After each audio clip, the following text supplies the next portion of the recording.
Subscribe कीजिए बिन Nasir network को और हमारी फैमिली का हिस्सा बनिए। आज के दौर में अक्सर वालिदैन ये सवाल करते नजर आते हैं, क्या बच्चियों को हिफ्ज़ करवाना चाहिए?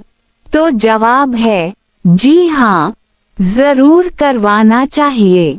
शादी के बाद कुरान का भूल जाना। सितारा, अक्सर लोग कहते हैं बच्ची को हिफ्ज़ करवा दिया, बाद में शादी हो गई तो वो भूल गई। तो क्या सिर्फ बच्चियां ही भूलती हैं? लड़के भी तो कारोबार, दफ्तर, मसरूफियात में लग जाते हैं। लेकिन यही असल इम्तिहान है। कुरान सिर्फ याद करने का नाम नहीं, उसे जिंदगी भर संभालने, दोहराने और अमल करने का नाम है।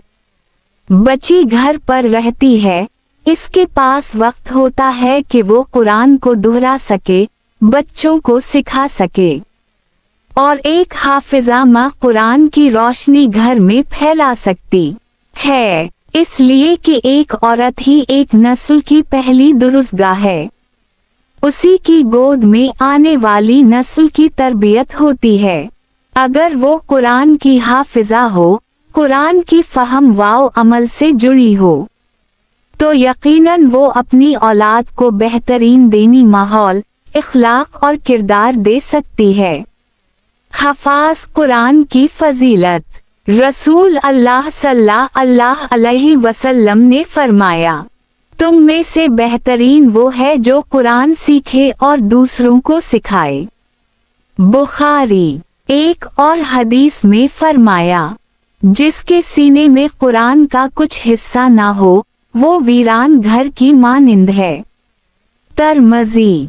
कुरान वाले को क़यामत के दिन इज्जत दी जाएगी, इसके वालिदैन को नूर के ताज पहनाए जाएंगे। अबू दाऊद। अल्लाह ताला ने फरमाया, बेशक हमने ये जिक्र कुरान नाज़िल किया है और हम ही उसकी हिफाजत करने वाले हैं।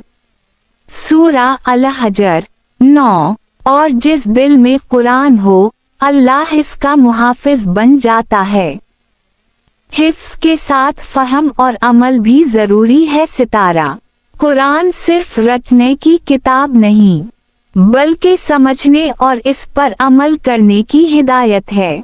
चाहे कोई हाफिज हो या ना हो, कुरान सबके लिए है। हर मुसलमान पर लाजिम है कि रोज कुरान पढ़े, समझे और उसको अपनी जिंदगी में नाफिज करे। आखिर में, बच्ची हो या बच्चा, मर्द हो या औरत, कुरान सबका सरमाया है, सबकी जिम्मेदारी है।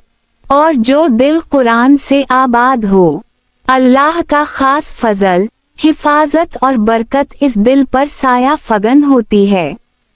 अस कलम, अल्लामा नासिर इकबाल।